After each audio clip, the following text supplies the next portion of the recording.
Spoilers for the new chapter of One Piece. Skedaddle. Who did Dragon fight at God Valley? At the end of this chapter, it looks like Dragon got his ass kicked. This man looks beaten to hell as he walks into the room and sees Shanks' mom bleeding out in the corner. But you know what that means? It means he lived. A rookie Marine forced to participate in hell itself, where literally everyone else is a monster, and he walked out of there. So who did he fight? Well, I think the obvious choice feels like it should be Garling, right? Man who stabbed her at the start of God Valley, and then Dragon stumbles across this trail of blood, and he follows it because Dragon wants to save someone, anyone, because that's what he thought the Marines were there to do. But I honestly think the best fight for Garling will be Rayleigh. That just feels right. Because Rayleigh did love Shaki back, he just recognized that there's no going back once he locks that down. And Rayleigh is the right hand to the king. I mean, think about it. Would Zoro stay on Wano with Hiyori? Or would he pretend he didn't hear her when she says she'll miss him? Because Luffy isn't king yet.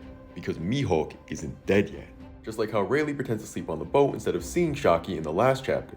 I think Rayleigh felt the same way, and it took her kidnapping for him to realize that he had to lock in. And Shaki was held captive for a year. She was missing for a year. Imagine you're Rayleigh for that entire year. I think the Dark King was born when Shaki got taken. And I think we're gonna see him save Shaki from the freak who thinks he can buy her with the blood of thousands of innocent screaming people.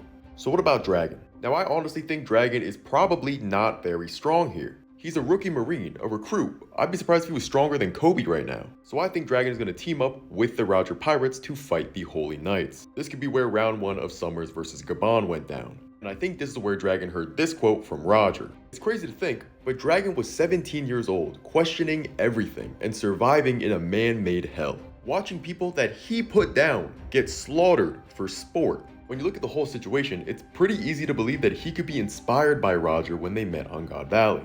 And I could also see him being inspired by Rocks, but I feel like Dragon is being tied to the rescue of Shanks, not Teach at God Valley, so I feel like that puts him next to Roger. And I've really been wondering, where did the Marines go after this? After they round up 100,000 innocent people and drop them in the center of town at the Celestial Dragon's mercy? Do they all just go back to the ships? Do they stay and protect them?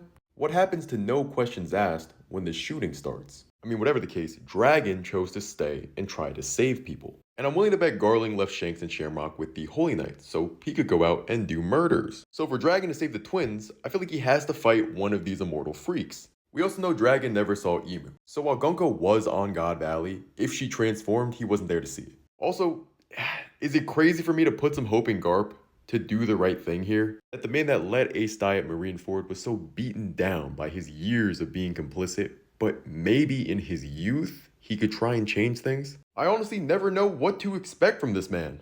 I want to believe that Hachinosu was a sign that he was changing, and that Marineford and Ace was a wake-up call. And so maybe there's a chance that he started out this way too, but a part of me just thinks that Garp will always disappoint us. I want to believe that the real team-up that happened at God Valley was between Roger, Garp, and Dragon. But I don't know, I also think there's just as good a chance that Dragon is only this beat up from a fight with Garp, where they come to blows after fighting over the true nature of the Marines and Dragon's decision to leave the Navy. What if the real reason that Garp doesn't talk about God Valley is because this was the night that his son left the Marines? That this was the night when his son did what he could never do. This was the night Monkey D. Dragon became a pirate.